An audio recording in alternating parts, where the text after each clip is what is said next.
حضور اکرم صلی اللہ علیہ وآلہ وسلم کا ارشاد ہے، تمام اعمال کا دار و مدار نیت پر ہے، اور ہر عمل کا نتیجہ ہر انسان کو اس کی نیت کے مطابق ہی ملے گا۔ پس جس کی ہجرت دولت دنیا حاصل کرنے کے لیے ہو یا کسی عورت سے شادی کی غرض سے ہو، پس اس کی ہجرت انہی چیزوں کے لیے ہوگی جن کے حاصل کرنے کی نیت سے اس نے ہجرت کی۔ صحیح بخاری حدیث نمبر 1۔ حضور اکرم صلی اللہ علیہ وآلہ وسلم نے فرمایا کہ وحی نازل ہوتے وقت کبھی مجھ کو گھنٹی کی سی آواز محسوس ہوتی ہے، اور وحی کی یہ کیفیت مجھ پر بہت شاق گزرتی ہے۔ جب یہ کیفیت ختم ہوتی ہے تو میرے دل و دماغ پر اس فرشتے کے ذریعے نازل شدہ وحی محفوظ ہو جاتی ہے، اور کسی وقت ایسا ہوتا ہے کہ فرشتہ بشکل انسان میرے پاس آتا ہے اور مجھ سے کلام کرتا ہے، پس میں اس کا کہا ہوا یاد رکھ لیتا ہوں۔ صحیح بخاری حدیث نمبر 2۔ حضرت صلی اللہ علیہ وآلہ وسلم پر وحی کا ابتدائی دور اچھے سچے پاکیزہ خوابوں سے شروع ہوا۔ آپ خواب میں جو کچھ دیکھتے وہ صبح کی روشنی کی طرح صحیح اور سچا ثابت ہوتا۔ پھر من جانب قدرت آپ تنہائی پسند ہو گئے، اور آپ نے غار حرا میں خلوت نشینی اختیار فرمائی، اور کئی دن اور رات وہاں مسلسل عبادت اور یاد الہی و ذکر میں مشغول رہنے لگے۔ جب تک گھر آنے کو دل نہ چاہتا توشہ ہمراہ لیے ہوئے وہاں رہتے۔ توشہ ختم ہونے پر ہی اہلیہ محترمہ حضرت خدیجہ رضی اللہ تعالی عنہا کے پاس تشریف لاتے، اور کچھ توشہ ہمراہ لے کر پھر وہاں جا کر خلوت گزین ہو جاتے۔ یہی طریقہ جاری رہا یہاں تک کہ آپ پر حق منکشف ہو گیا، اور آپ غار حرا ہی میں قیام پذیر تھے کہ اچانک حضرت جبرائیل علیہ السلام آپ کے پاس حاضر ہوئے اور کہنے لگے کہ اے محمد پڑھو۔ آپ فرماتے ہیں کہ میں نے کہا کہ میں پڑھنا نہیں جانتا۔ آپ صلی اللہ علیہ وسلم فرماتے ہیں کہ فرشتے نے مجھے پکڑ کر اتنے زور سے بھینچا کہ میری طاقت جواب دے گئی، پھر مجھے چھوڑ کر کہا پڑھو۔ میں نے پھر وہی جواب دیا کہ میں پڑھا ہوا نہیں ہوں۔ اس فرشتے نے مجھ کو نہایت ہی زور سے بھینچا کہ مجھ کو سخت تکلیف محسوس ہوئی، پھر اس نے کہا کہ پڑھ۔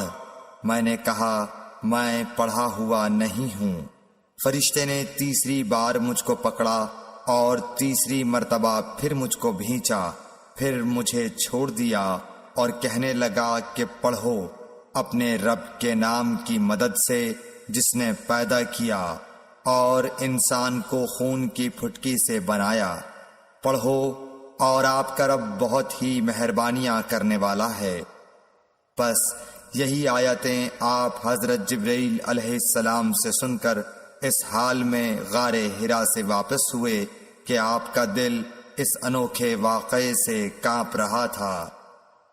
آپ حضرت خدیجہ کے ہاں تشریف لائے اور فرمایا کہ مجھے کمبل اوڑھا دو، مجھے کمبل اوڑھا دو۔ لوگوں نے آپ کو کمبل اوڑھا دیا۔ جب آپ کا ڈر جاتا رہا تو آپ نے اپنی زوجہ محترمہ حضرت خدیجہ رضی اللہ تعالی عنہا کو تفصیل کے ساتھ یہ واقعہ سنایا، اور فرمانے لگے کہ مجھ کو اب اپنی جان کا خوف ہو گیا ہے۔ آپ کی اہلیہ محترمہ حضرت خدیجہ رضی اللہ تعالی عنہا نے آپ کی ڈھارس بندھائی اور کہا کہ آپ کا خیال صحیح نہیں ہے۔ اللہ کی قسم آپ کو اللہ کبھی رسوا نہیں کرے گا، آپ تو اخلاق فاضلہ کے مالک ہیں۔ آپ تو کنبہ پرور ہیں، بے کسوں کا بوجھ اپنے سر پر رکھتے ہیں، مفلسوں کے لیے آپ کماتے ہیں، مہمان نوازی میں آپ بے مثال ہیں، اور مشکل وقت میں آپ امر حق کا ساتھ دیتے ہیں۔ ایسے اوصاف حسنہ والا انسان یوں بے وقت ذلت و خواری کی موت نہیں پا سکتا۔ پھر مزید تسلی کے لیے حضرت خدیجہ رضی اللہ تعالی عنہا آپ کو ورقہ بن نوفل کے پاس لے گئیں، جو ان کے چچا زاد بھائی تھے اور زمانہ جاہلیت میں نصرانی مذہب اختیار کر چکے تھے اور عبرانی زبان کے کاتب تھے۔ چنانچہ انجیل کو بھی حسب منشائے خداوندی عبرانی زبان میں لکھا کرتے تھے۔ انجیل سریانی زبان میں نازل ہوئی تھی، پھر اس کا ترجمہ عبرانی زبان میں ہوا۔ ورقہ اسی کو لکھتے تھے۔ وہ بہت بوڑھے ہو گئے تھے، یہاں تک کہ ان کی بینائی بھی رخصت ہو چکی تھی۔ حضرت خدیجہ رضی اللہ تعالی عنہا نے ان کے سامنے آپ کے حالات بیان کیے اور کہا کہ اے چچا زاد بھائی، اپنے بھتیجے محمد صلی اللہ علیہ وسلم کی زبانی ذرا ان کی کیفیت سن لیجئے۔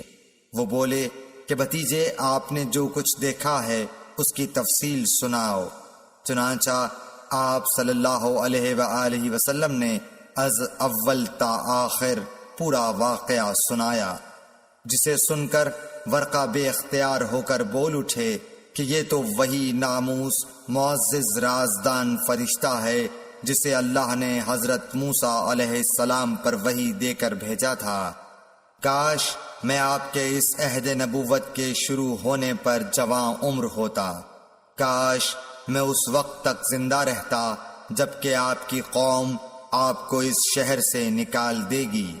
رسول کریم صلی اللہ علیہ وآلہ وسلم نے یہ سن کر تعجب سے پوچھا کہ کیا وہ لوگ مجھ کو نکال دیں گے، حالانکہ میں تو ان میں صادق و امین و مقبول ہوں۔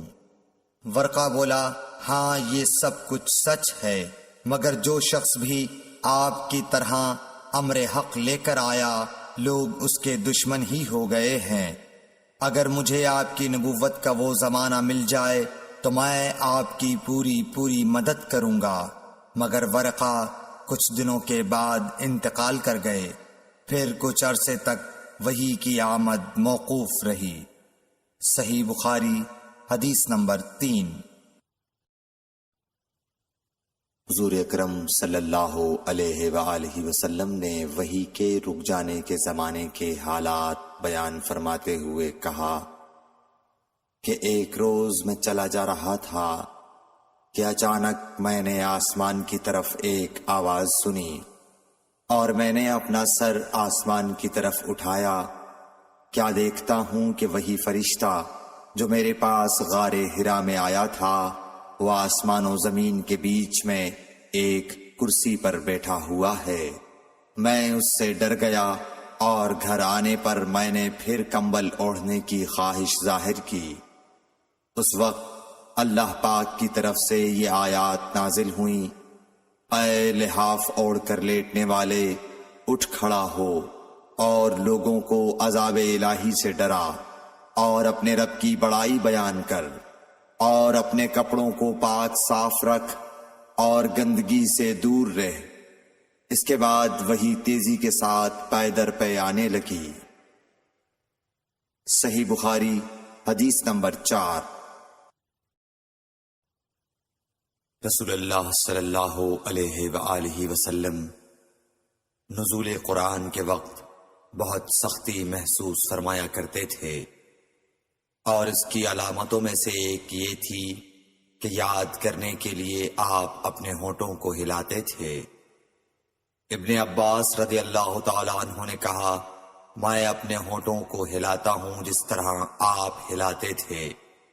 سعید کہتے ہیں، میں بھی اپنے ہونٹ ہلاتا ہوں جس طرح ابن عباس رضی اللہ تعالی عنہ کو میں نے ہلاتے دیکھا۔ پھر انہوں نے اپنے ہونٹ ہلائے۔ ابن عباس رضی اللہ تعالی عنہ نے کہا، پھر یہ آیت اتری کہ اے محمد، قرآن کو جلد جلد یاد کرنے کے لیے اپنی زبان نہ ہلاؤ، اس کا جمع کر دینا اور پڑھا دینا ہمارا ذمہ ہے۔ حضرت ابن عباس رضی اللہ تعالی عنہ کہتے ہیں، یعنی قرآن آپ صلی اللہ علیہ وآلہ وسلم کے دل میں جمع دینا اور پڑھا دینا ہمارے ذمہ ہے۔ پھر جب ہم پڑھ چکے تو اس پڑھے ہوئے کی اتباع کرو۔ ابن عباس رضی اللہ تعالی عنہ فرماتے ہیں، اس کا مطلب یہ ہے آپ اس کو خاموشی کے ساتھ سنتے رہو، اس کے بعد مطلب سمجھا دینا ہمارے ذمہ ہے۔ پھر یقیناً یہ ہماری ذمہ داری ہے کہ آپ اس کو پڑھو، یعنی اس کو محفوظ کر سکو۔ چنانچہ اس کے بعد جب آپ کے پاس حضرت جبرائیل علیہ السلام وحی لے کر آتے تو آپ توجہ سے سنتے، جب وہ چلے جاتے تو رسول اللہ صلی اللہ علیہ وسلم اس وحی کو اس طرح پڑھتے جس طرح حضرت جبرائیل علیہ السلام نے اسے پڑھا تھا۔ صحیح بخاری حدیث نمبر 5۔ رسول اللہ صلی اللہ علیہ وآلہ وسلم سب لوگوں سے زیادہ جواد سخی تھے، اور رمضان میں دوسرے اوقات کے مقابلے میں جب جبرائیل علیہ السلام آپ صلی اللہ علیہ وآلہ وسلم سے ملتے بہت ہی زیادہ جود و کرم فرماتے۔ جبرائیل علیہ السلام رمضان کی ہر رات میں آپ صلی اللہ علیہ وآلہ وسلم سے ملاقات کرتے اور آپ کے ساتھ قرآن کا دورہ کرتے۔ غرض حضرت صلی اللہ علیہ وآلہ وسلم لوگوں کو بھلائی پہنچانے میں بارش لانے والی ہوا سے بھی زیادہ جود و کرم فرمایا کرتے تھے۔ صحیح بخاری حدیث نمبر 6۔ ہرقل شاہ روم نے قریش کے قافلے میں ایک آدمی بلانے کو بھیجا، اور اس وقت یہ لوگ تجارت کے لیے ملک شام گئے ہوئے تھے، اور یہ وہ زمانہ تھا جب رسول اللہ صلی اللہ علیہ وسلم نے قریش اور ابو سفیان سے ایک وقتی عہد کیا ہوا تھا۔ جب ابو سفیان اور دوسرے لوگ ہرقل کے پاس ایلیا پہنچے جہاں ہرقل نے دربار طلب کیا تھا، اس کے گرد روم کے بڑے بڑے لوگ، علماء، وزراء و امراء بیٹھے ہوئے تھے۔ ہرقل نے ان کو اور اپنے ترجمان کو بلوایا، پھر ان سے پوچھا کہ تم میں سے کون شخص مدعی رسالت کا زیادہ قریبی عزیز ہے؟ ابو سفیان کہتے ہیں کہ میں بول اٹھا کہ میں اس کا سب سے زیادہ قریبی رشتہ دار ہوں۔ یہ سن کر ہرقل نے حکم دیا کہ اس ابو سفیان کو میرے قریب لا کر بٹھاؤ اور اس کے ساتھیوں کو اس کی پیٹھ کے پیچھے بٹھا دو۔ پھر اپنے ترجمان سے کہا کہ ان لوگوں سے کہہ دو کہ میں ابو سفیان سے اس شخص یعنی محمد صلی اللہ علیہ وسلم کے حالات پوچھتا ہوں، اگر یہ مجھ سے کسی بات میں جھوٹ بول دے تو تم اس کا جھوٹ ظاہر کر دینا۔ ابو سفیان کا قول ہے کہ خدا کی قسم اگر مجھے یہ غیرت نہ آتی کہ یہ لوگ مجھ کو جھٹلائیں گے تو میں آپ صلی اللہ علیہ وسلم کی نسبت ضرور غلط گوئی سے کام لیتا۔ خیر، پہلی بات جو ہرقل نے مجھ سے پوچھی وہ یہ کہ اس شخص کا خاندان تم لوگوں میں کیسا ہے؟ میں نے کہا وہ تو بڑے اونچے عالی نسب والے ہیں۔ کہنے لگا اس سے پہلے بھی کسی نے تم لوگوں میں ایسی بات کہی تھی؟ میں نے کہا نہیں۔ کہنے لگا اچھا اس کے بڑوں میں کوئی بادشاہ ہوا ہے؟ میں نے کہا نہیں۔ پھر اس نے کہا بڑے لوگوں نے اس کی پیروی اختیار کی ہے یا کمزوروں نے؟ میں نے کہا نہیں، کمزوروں نے۔ پھر کہنے لگا اس کے تابعدار روز بڑھتے جاتے ہیں یا کوئی ساتھی پھر بھی جاتا ہے؟ میں نے کہا نہیں۔ کہنے لگا کیا اپنے اس دعوی نبوت سے پہلے کبھی کسی بھی موقع پر اس نے جھوٹ بولا ہے؟ میں نے کہا نہیں۔ اور اب ہماری اس سے صلح کی ایک مقررہ مدت ٹھہری ہوئی ہے، معلوم نہیں وہ اس میں کیا کرنے والا ہے۔ ابو سفیان کہتے ہیں میں اس بات کے سوا اور کوئی جھوٹ اس گفتگو میں شامل نہ کر سکا ہرقل نے کہا کیا تمہاری اس سے کبھی لڑائی بھی ہوئی ہے؟ ہم نے کہا کہ ہاں۔ بولا پھر تمہاری اور اس کی جنگ کا کیا حال ہوتا ہے؟ میں نے کہا لڑائی ڈول کی طرح ہے، کبھی وہ ہم سے میدان جنگ جیت لیتے ہیں اور کبھی ہم ان سے جیت لیتے ہیں۔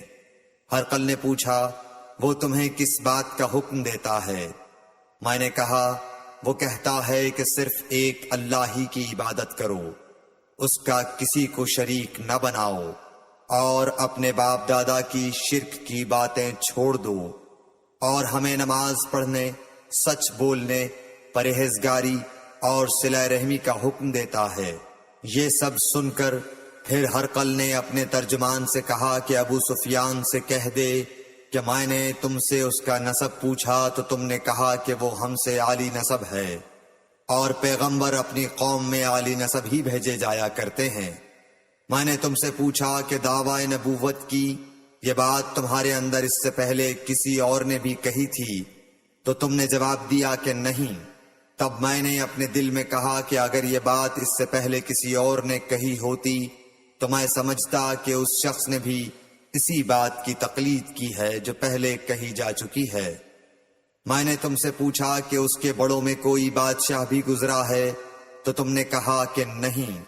تو میں نے دل میں کہا کہ ان کے بزرگوں میں سے کوئی بادشاہ ہوا ہوگا تو کہہ دوں گا کہ وہ شخص اس بہانے اپنے آباء و اجداد کی بادشاہت اور ان کا ملک دوبارہ حاصل کرنا چاہتا ہے۔ اور میں نے تم سے پوچھا کہ اس بات کے کہنے یعنی پیغمبری کا دعویٰ کرنے سے پہلے تم نے کبھی اس کو دروغ گوئی کا الزام لگایا ہے؟ تم نے کہا کہ نہیں۔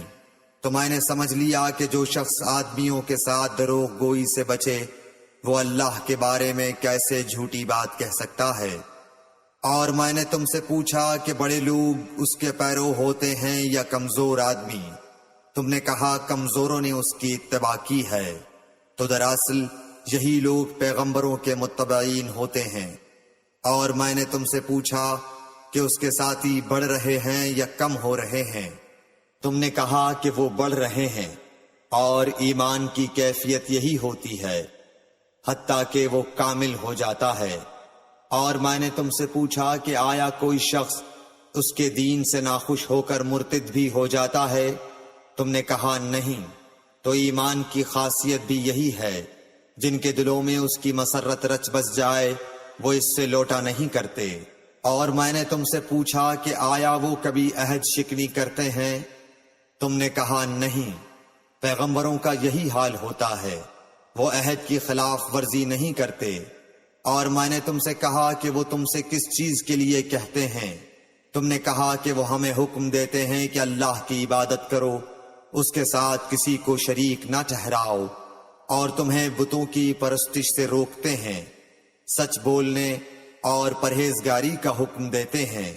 لہذا اگر یہ باتیں جو تم کہہ رہے ہو سچ ہیں تو ان قریب وہ اس جگہ کا مالک ہو جائے گا کہ جہاں میرے یہ دونوں پاؤں ہیں۔ مجھے معلوم تھا کہ وہ پیغمبر آنے والا ہے، مگر مجھے یہ معلوم نہیں تھا کہ وہ تمہارے اندر ہوگا۔ اگر میں جانتا کہ اس تک پہنچ سکوں گا تو اس سے ملنے کے لیے ہر تکلیف گوارا کرتا۔ اگر میں اس کے پاس ہوتا تو اس کے پاؤں دھوتا۔ ہرقل نے رسول اللہ صلی اللہ علیہ وسلم کا وہ خط منگایا جو آپ نے وحیہ کلبی رضی اللہ تعالیٰ عنہ کے ذریعے حاکم بصرہ کے پاس بھیجا تھا، اور اس نے وہ ہرقل کے پاس بھیج دیا تھا۔ پھر اس کو پڑھا تو اس میں لکھا تھا، اللہ کے نام کے ساتھ جو نہایت مہربان اور رحم والا ہے۔ اللہ کے بندے اور اس کے پیغمبر محمد صلی اللہ علیہ وسلم کی طرف سے یہ خط ہے شاہ روم کے لیے۔ اس شخص پر سلام ہو جو ہدایت کی پیروی کرے۔ اس کے بعد میں آپ کے سامنے دعوت اسلام پیش کرتا ہوں۔ اگر آپ اسلام لے آئیں گے تو دین و دنیا میں سلامتی نصیب ہوگی، اللہ آپ کو دوہرا ثواب دے گا، اور اگر آپ میری دعوت سے روگردانی کریں گے تو آپ کی رعایا کا گناہ بھی آپ ہی پر ہوگا۔ اور اے اہل کتاب، ایک ایسی بات پر آ جاؤ جو ہمارے اور تمہارے درمیان یکساں ہے، وہ یہ کہ ہم اللہ کے سوا کسی کی عبادت نہ کریں اور کسی کو اس کا شریک نہ ٹھہرائیں، اور نہ ہم میں سے کوئی کسی کو خدا کے سوا اپنا رب بنائے۔ پھر اگر وہ اہل کتاب اس کتاب سے منہ پھیر لیں تو مسلمانوں، تم ان سے کہہ دو کہ تم مانو یا نہ مانو، ہم ایک خدا کے اطاعت گزار ہیں۔ ابو سفیان کہتے ہیں جب ہرقل نے جو کچھ کہنا تھا کہہ دیا اور خط پڑھ کر فارغ ہوا تو اس کے ارد گرد بہت شور و غوغا ہوا، بہت سی آوازیں اٹھیں اور ہمیں باہر نکال دیا گیا۔ تب میں نے اپنے ساتھیوں سے کہا کہ ابو کبشہ کے بیٹے حضرت صلی اللہ علیہ وسلم کا معاملہ تو بہت بڑھ گیا، دیکھو تو اس سے بنی اصفر روم کا بادشاہ بھی ڈرتا ہے۔ مجھے اس وقت سے اس بات کا یقین ہو گیا کہ حضور صلی اللہ علیہ وسلم ان قریب غالب ہو کر رہیں گے، حتیٰ کہ اللہ نے مجھے مسلمان کر دیا۔ راوی کا بیان ہے کہ ابن ناطور ایلیا کا حاکم ہرقل کا مصاحب اور شام کے نصارہ کا لاٹ پادری بیان کرتا تھا کہ ہرقل جب ایلیا آیا ایک دن صبح کو پریشان اٹھا تو اس کے درباریوں نے دریافت کیا کہ آج ہم آپ کی حالت بدلی ہوئی پاتے ہیں، کیا وجہ ہے؟ ابن ناطور کا بیان ہے کہ ہرقل نجومی تھا، علم نجوم میں وہ پوری مہارت رکھتا تھا۔ اس نے اپنے ہم نشینوں کو بتایا کہ میں نے آج رات ستاروں پر نظر ڈالی تو دیکھا کہ ختنہ کرنے والوں کا بادشاہ ہمارے ملک پر غالب آ گیا ہے۔ بھلا اس زمانے میں کون لوگ ختنہ کرتے ہیں؟ انہوں نے کہا کہ یہود کے سوا کوئی ختنہ نہیں کرتا، سو ان کی وجہ سے پریشان نہ ہوں۔ سلطنت کے تمام شہروں میں یہ حکم لکھ بھیجیے کہ وہاں جتنے یہودی ہوں سب قتل کر دیے جائیں۔ وہ لوگ انہی باتوں میں مشغول تھے کہ ہرقل کے پاس ایک آدمی لایا گیا جسے شاہ غسان نے بھیجا تھا۔ اس نے رسول اللہ صلی اللہ علیہ وسلم کے حالات بیان کیے۔ جب ہرقل نے سارے حالات سن لیے تو کہا کہ جا کر دیکھو وہ ختنہ کیے ہوئے ہے یا نہیں۔ انہوں نے اسے دیکھا تو بتلایا کہ وہ ختنہ کیا ہوا ہے۔ ہرقل نے جب اس شخص سے عرب کے بارے میں پوچھا تو اس نے بتلایا کہ وہ ختنہ کرتے ہیں۔ تب ہرقل نے کہا کہ یہی محمد صلی اللہ علیہ وسلم اس امت کے بادشاہ ہیں جو پیدا ہو چکے ہیں۔ پھر اس نے اپنے ایک دوست کو رومیہ خط لکھا اور وہ بھی علم نجوم میں ہرقل کی طرح ماہر تھا۔ پھر وہاں سے ہرقل حمص چلا گیا، ابھی حمص سے نکلا نہیں تھا کہ اس کے دوست کا خط اس کے جواب میں آ گیا۔ اس کی رائے بھی حضور صلی اللہ علیہ وسلم کے ظہور کے بارے میں ہرقل کے موافق تھی کہ محمد صلی اللہ علیہ وسلم واقعی پیغمبر ہیں۔ اس کے بعد ہرقل نے روم کے بڑے آدمیوں کو اپنے حمص کے محل میں طلب کیا اور اس کے حکم سے محل کے دروازے بند کر لیے گئے۔ پھر وہ اپنے خاص محل سے باہر آیا اور کہا، اے روم والو، کیا ہدایت اور کامیابی میں کچھ حصہ تمہارے لیے بھی ہے؟